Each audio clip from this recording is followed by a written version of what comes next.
Framework সম্পর্কে যদি বলি, এসইএম এর ফ্রেমওয়ার্কে মূলত এটা হলো একটা অ্যাসেসমেন্ট টুলস। এটা হলো একটা অ্যাসেসমেন্ট টুলস। সেই অ্যাসেসমেন্টটা হয় হলো অনলাইনে, সেলফ অ্যাসেসমেন্টটা হয় হলো অনলাইনে। কি কি অ্যাসেসমেন্ট করতে হয়? এই 8টা সেকশন অ্যাসেসমেন্ট করতে হয়। তো তবে সাইট ইনফরমেশন হলো এই 8টা সেকশনের একটা, মানে পুরা ফ্যাক্টরির একটা আয়না। আপনার এখানে কতদিন কাজ চলে, কত ঘন্টা, কতজন এমপ্লয়ি আছে, কত প্রোডাকশন হয়েছে, কি কি প্রোডাক্ট হয়, কোন ধরনের প্রোডাক্ট হয়। তারপরে আপনার হলো এখানে কি কি সার্টিফিকেট আছে, আপনার লাইসেন্স গুলো পারমিট আছে কিনা, ভ্যালিড আছে কিনা, পারমিট গুলা ভ্যালিড আছে কিনা। এই বিষয়গুলো হলো সাইট ইনফরমেশন। মানে কি, আপনার কিছু, মানে লিগ্যাল যে রিকোয়ারমেন্ট আছে, লিগ্যাল রিকোয়ারমেন্টটাকে ফুলফিল করা এবং আপনার ফ্যাক্টরির একটা চিত্র দেখার জন্য সাইট ইনফরমেশন। সাইট ইনফরমেশনে কোনো স্কোপ নেই। আমরা স্কোর সম্পর্কে পরে আলোচনা করি, তাহলে একটু বেটার হবে। মেহেদী হাসান স্যার, আপনি পরে জয়েন করেছেন, আপনার সম্পর্কে যদি একটু আপনার পরিচয়টা দিতেন। জি, আসসালামু আলাইকুম। আমি মেহেদী হাসান আশিক। আমার পড়াশোনা হচ্ছে, আমি শ্যাপে পলিটেকনিক ইনস্টিটিউট থেকে এনভায়রনমেন্টাল টেকনোলজির উপরে ডিপ্লোমা কমপ্লিট করেছি। ইউনিভার্সিটি অফ সাউথ এশিয়ায় এনভায়রনমেন্টাল সায়েন্সের উপরে বিএসসি রানিং। আর জব ডেসক্রিপশন হচ্ছে sound fashion and industrial limited, EMS and ECP. টাউনে কি ইয়ে আছে, কামরুল আছে ইসিআর এর জন্য? জি স্যার। ক্রাউনে কি সাউন্ড কামরুল, কামরুজ্জামান নামে একজন, না কামরুল নামে? স্যার, ইসিআর এ আছে M A Hannan, ECR manager হিসেবে আছে। ও আচ্ছা আচ্ছা, আমি জানলাম না। ওকে, ঠিক আছে। জাস্ট মনে হলো যে একটু জেনে নিই। এই পর্যন্ত যে আলোচনা করেছে, আপনাদের কারো কোনো কোশ্চেন আছে?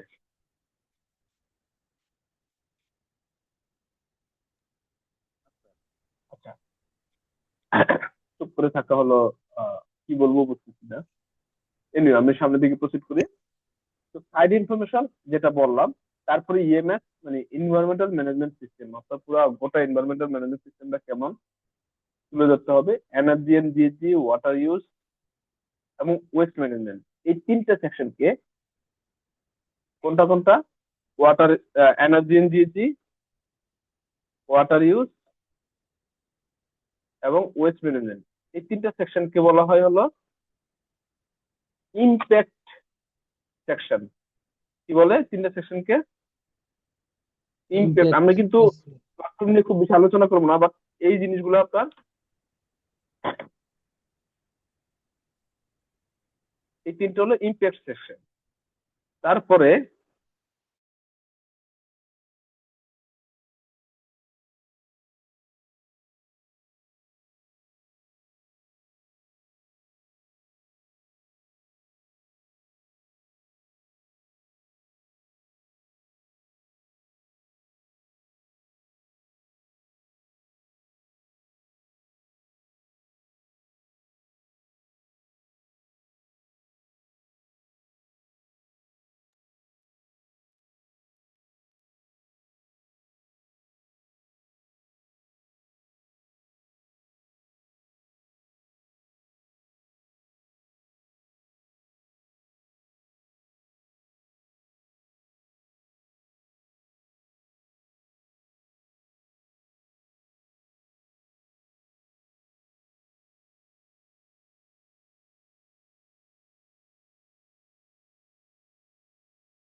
স্যার কি নেটওয়ার্ক প্রবলেম?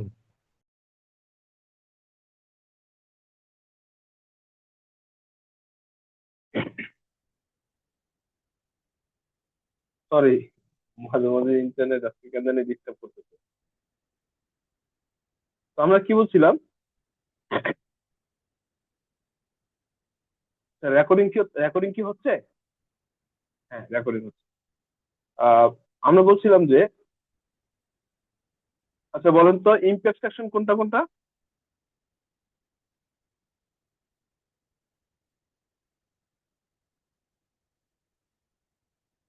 বলেন ইমপ্যাক্ট সেকশন কোনটা কোনটা? ইমপ্যাক্ট সেকশন হচ্ছে ওয়াটার ওয়েস্টেজ ম্যানেজমেন্ট, আর হচ্ছে energy and GHG. Thank you Mehedi Hasan, thank you আপনাকে। আহ, এরপরে আমরা যদি বলি pollution pollution section. Pollution section হলো মূলত আপনার, স্লাইডটা কি করবেন প্লিজ? হ্যাঁ স্লাইডটা ওপেন করছি, ডিসকানেক্ট হয়ে গেছিলাম তো। পলিউশন সেকশন কোনটা বলেন তো আপনারা? স্যার পলিউশন সেকশন বলতে স্যার ওয়েস্ট ওয়াটার। হুম, এবং হ্যালো স্যার। আরেকটা আছে এয়ার এমিশন। হ্যাঁ স্যার, ইয়ার এমিশন ওয়েস্ট ওয়াটার। মেহেদি কি শুনতে পাচ্ছ আমাকে? আমি একই আইডিতে দুইটা জয়েন করছি, দুইটা ইয়েতে। আমাকে একটু ওই আরেকটাতে হোস্ট করে দিতে হবে আমার স্লাইড শেয়ারের জন্য। মেহেদি,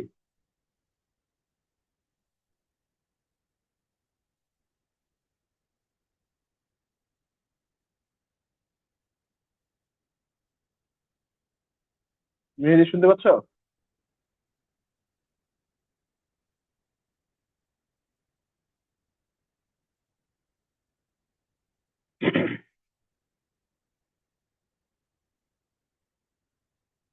বিপদে পড়ে গেলাম না?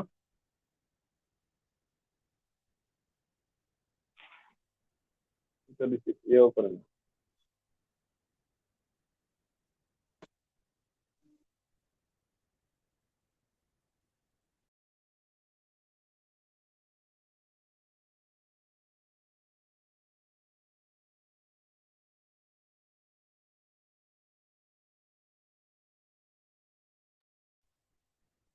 তাহলে আমরা কোর্স পেলাম, সরি কোর্স বলতেছি, সরি, আমরা ইমপ্যাক্ট সেকশন পেলাম তিনটা: energy and GSG, water use, waste management. এরপরে আমরা ইমপ্যাক্ট পলিউশন সেকশন পেলাম দুইটা। পলিউশন সেকশন কি কি? পলিউশন সেকশন হলো ওয়েস্ট ওয়াটার আর হলো এয়ার এমিশন। ইয়ার এমিশন।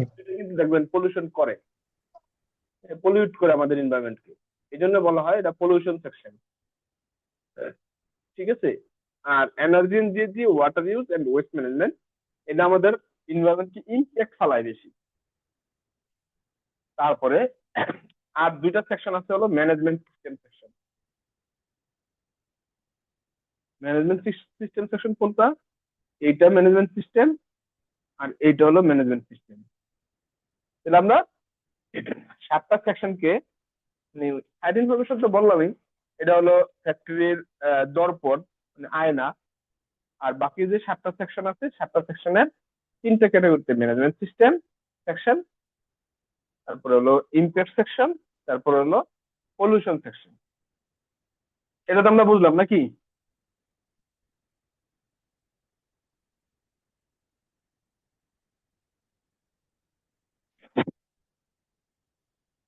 এখন যেহেতু এই প্ল্যাটফর্মটা, আমার কথাটা শোনা যাচ্ছে নাকি? জি স্যার, ক্লিয়ার শোনা যায়। যেহেতু এই প্ল্যাটফর্মটা গ্লোবালি সব ধরনের ফ্যাক্টরির জন্য, আপনি স্পিনিং বলেন, আপনি আহ, শুধু নিটিং বলেন, শুধু ডাইং বলেন, আহ, শুধু কাট টু পেক বলেন, শুধু ওয়াশিং বলেন, আবার সব আছে একটা ফ্যাক্টরিতে, এরকম ফ্যাক্টরিতে, তার মানে সব ধরনের ফ্যাক্টরিতেই এই প্ল্যাটফর্মটা কাজ করতে পারবে। এখন সব ধরনের ফ্যাক্টরিতে যদি কাজ করে তাহলে সব ফ্যাক্টরির কি কোশ্চেন একরকম হবে? না স্যার, ভিন্ন। একরকম হবে না। যার কারণে বলা হচ্ছে question listed based on applicability or relevant. অনেক কোশ্চেন আছে পুরো গাইডলাইনে, অনেক কোশ্চেন আছে, বাট সব কোশ্চেন আপনার জন্য অ্যাপ্লিকেবল না। আপনি যে অ্যাপ্লিকেবিলিটি, আপনি যে যদি বলেন আপনার ডাইং আছে, তখন আপনার ইটিপি রিলেটেড কোশ্চেন চলে আসবে, কেমিক্যাল ম্যানেজমেন্টের কোশ্চেন বেশি চলে আসবে, ঠিক আছে? আপনি যদি বলেন আপনার শুধু কার্টোপ্যাক, তখন আপনার ইটিপি রিলেটেড কোনো কোশ্চেনই আসবে না, আবার কেমিক্যালের কিছু কোশ্চেনও কমে যাবে। আমি কি বুঝাতে পারছি? জি স্যার। এরকম প্রত্যেকটা সেকশনেই কিছু কিছু সেকশন, প্রত্যেকটা না, কিছু কিছু সেকশনেই অ্যাপ্লিকেবিলিটি আছে। আমরা অ্যাপ্লিকেবিলিটি যদি সঠিকভাবে আমরা ইনপুট দিতে না পারি, সেক্ষেত্রে আমার জন্য যে কোশ্চেন অ্যাপ্লিকেবল না সেই কোশ্চেনও আমার কাছে চলে আসবে। তো এই জন্য বলা হয় অ্যাপ্লিকেবিলিটিটাকে সঠিকভাবে ফিল আপ করতে হবে। তারপরে আমাদের পয়েন্ট আছে অ্যানুয়াল সাইকেল। অ্যানুয়াল সাইকেল কি? অ্যানুয়াল সাইকেল হলো আপনি বছরে একবার করবেন। এখন এটা অ্যানুয়াল সাইকেল একটা মানে ক্যালেন্ডারে, একটা বছরের ক্যালেন্ডারে আমরা তো জানি 12 মাসে এক বছর। এখন আমরা বলি না জুলাই টু জুন একটা বছর, আরেকটা হলো জানুয়ারি টু ডিসেম্বর আরেকটা বছর। এই জানুয়ারি টু ডিসেম্বর এটাকে বলে অ্যানুয়াল সাইকেল, আর জুলাই টু জুন এটাকে বলে ফিনান্সিয়াল সাইকেল। যেহেতু অ্যানুয়াল সাইকেল, তার মানে আপনার ডাটাটা ইনপুট দিতে হবে জানুয়ারি থেকে ডিসেম্বর পর্যন্ত। আমি কি বুঝাতে পারছি? জি স্যার। এরপরে এটার জন্য একটা গাইডলাইন আছে, হাউ টু হিট। আমি আপনাদেরকে দেখাবো গাইডলাইনটা। তারপরে সেলফ অ্যাসেসমেন্ট করতে হয়। আমরা যেমন এখন 2025 সালে সেলফ অ্যাসেসমেন্ট করতেছি, আমরা সেলফ অ্যাসেসমেন্ট করতে পারবো যদি কোনো বায়ারের নির্দেশিকা না থাকে, পুরো ডেট মেনশন করা না থাকে, তাহলে আমরা এপ্রিলের 30 তারিখের মধ্যে আমরা সেলফ অ্যাসেসমেন্ট কমপ্লিট করলেই হইলো। কিন্তু আমাদের ম্যাক্সিমাম ফ্যাক্টরি গুলোতে বায়াররা আমাদেরকে এই ডেডলাইন পর্যন্ত থাকতে দেয় না। আমাদেরকে বলে দেয় ফেব্রুয়ারির মধ্যে শেষ করতে হবে, কোনো কোনো বায়ার বলে মার্চের মধ্যে শেষ করতে হবে, কোনো কোনো বায়ার বলে ফেব্রুয়ারির 15 তারিখের মধ্যে শেষ করতে হবে। এরকম অনেক ধরনের ক্যাটাগরাইজ ফ্যাক্টরি, ক্যাটাগরাইজ বায়ার আছে যারা আইডেন্টিফাই করে দেয়। সেক্ষেত্রে আমাদের ওই অনুযায়ী কাজ করতে হয়। ভেরিফিকেশনটা মূলত হলো আপনি জানুয়ারি থেকে ডিসেম্বরের 31 তারিখ পর্যন্ত সেলফ অ্যাসেসমেন্ট পোস্টের পরে যে কোনো দিন করতে পারেন। ভেরিফিকেশন করার পর আপনার এই প্ল্যাটফর্মে আর কোনো কাজ থাকবে না। এখন ভেরিফিকেশন আপনি করাবেন, সেটাও বায়ারের একটা একটা মেনশন ডেট থাকে, ঠিক আছে? ওই ডেটের মধ্যেই করাইতে হয়। ভেরিফিকেশনের সিস্টেম কি? দুই ধরনের, একটা হলো অনসাইট যেটাকে বলে ফেস টু ফেস, আর একটা হলো অফসাইট। মানে আপনার ভেরিফায়ার থাকবে আরেক জায়গায়, আপনি থাকবেন ফ্যাক্টরিতে। এটার উপরে ডিপেন্ড করে, এটার উপরে সে এই এই অনুযায়ী সে ভেরিফাই করতে পারবে। তো সাধারণত আমাদের ফ্যাক্টরি গুলোতে এরকম খুব কম অপশন রাখছে যে থাকে না, বিভিন্ন ক্রান্তিকাল থাকে, ক্রান্তিকালে যেন ভেরিফিকেশন টাইম আনা যায়, কোভিড এর মতো ক্রান্তিকালেও।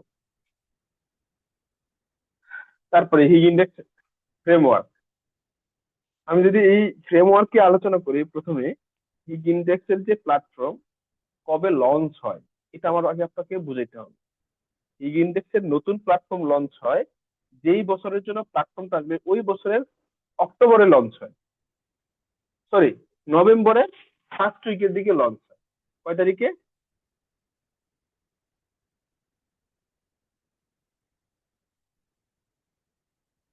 নভেম্বরের ফার্স্ট উইকে লঞ্চ হয় একটা প্ল্যাটফর্ম। মানে 25 সালের সেলফ অ্যাসেসমেন্টের যে প্ল্যাটফর্ম বা 25 সালের যে মডিউল, এফএ মডিউল, সেটা লঞ্চ হয়েছে, পাবলিশ করছে তারা 25 সালের নভেম্বর মাসে। কারণ আপনি 26 সালের 30 তারিখ পর্যন্ত, এপ্রিলের 30 তারিখ পর্যন্ত সেলফ অ্যাসেসমেন্ট করতে পারবেন। আপনি চাইলে জানুয়ারির 5 তারিখেও কমপ্লিট করে ফেলতে পারবেন, আপনার কাছে যদি জানুয়ারি টু ডিসেম্বরের ডাটা অ্যাভেলেবেল থাকে, আপনি যদি মডিউল আগেই পারচেস করে থাকেন। এটার উপর ডিপেন্ড করবে। এরপরে আসি হলো আপনি, আমরা তো তখন বললামই সেলফ অ্যাসেসমেন্ট কয়দিনের মধ্যে করতে হবে, ভেরিফিকেশন কয় তারিখের মধ্যে করতে হবে, এগুলো আমরা আলোচনা করলাম। আপনি পারচেস করতে পারবেন কয় তারিখ পর্যন্ত? আপনি চাইলে আপনি মডিউল পারচেস করতে পারবেন, আপনি চাইলে আপনার এই মডিউল পারচেস করতে পারবেন হলো অক্টোবর মাসের 30 তারিখ পর্যন্ত, মানে 30 তারিখ না, অক্টোবর মাসের 1 তারিখ পর্যন্ত। যদি আপনার কোনো বায়ার আপনাকে স্পেসিফিকলি বলে না, না বলে যে আপনার এই তারিখের মধ্যে মডিউল পারচেস করতে হবে, তাহলে আপনি চাইলে, আপনার যদি প্রয়োজন না হয়, কোনো বায়ারের যদি রিকোয়ারমেন্ট না থাকে, আপনি চাইলে নাও কিনতে পারেন। এর জন্য কেউ আপনাকে বাধ্য করতে পারবে না। ঠিক আছে? তো এপ্রিলের 30 তারিখ যদি আমি বলি, এখন এপ্রিলের 30, আমরা সাধারণত, যেহেতু বাইরের রিকোয়ারমেন্ট থাকে, আমরা সাধারণত খুব দ্রুতই এগুলা মডিউল পারচেস টাচেস করে চুপচাপ বসে থাকি, আমরা কাজ শুরু করে দিই, যত দ্রুত কাজ শেষ করে দিতে পারি আর কি, বিষয়টা এরকম হয়ে দাঁড়ায়। তো সেই ক্ষেত্রে আমরা, আপনি 30 তারিখের মধ্যে, আমরা যে এপ্রিলের 30 তারিখের কথা বলছি, এপ্রিলের 30 তারিখের মধ্যে পোস্ট আনপোস্ট মানে মডিউলটা কমপ্লিট করে আপনি পোস্ট করে দিতে হবে। পোস্ট আনপোস্ট করতে পারবেন 30 তারিখের পরে, আর আনপোস্ট করার পরে আর একবারে বেশি পোস্ট করতে পারবেন না। ধরেন আপনি 30 তারিখে পোস্ট করেন নাই, আপনি 1 তারিখে পরে, মেয়ের 1 তারিখে আপনি পোস্ট করে দিতে পারবেন, এরপরে আর আনপোস্ট করতে পারবেন না। একবারে ভেরিফাই রেখে ভেরিফাই করবেন। আর যদি আপনি এপ্রিলের পরে পারচেস করেন, মডিউল পারচেস করেন, সেক্ষেত্রে আপনার 1 মাসের মধ্যে সেলফ অ্যাসেসমেন্ট কমপ্লিট করে একবারেই পোস্ট করতে হবে, দ্বিতীয়বার আপনি আর আনপোস্ট করতে পারবেন না।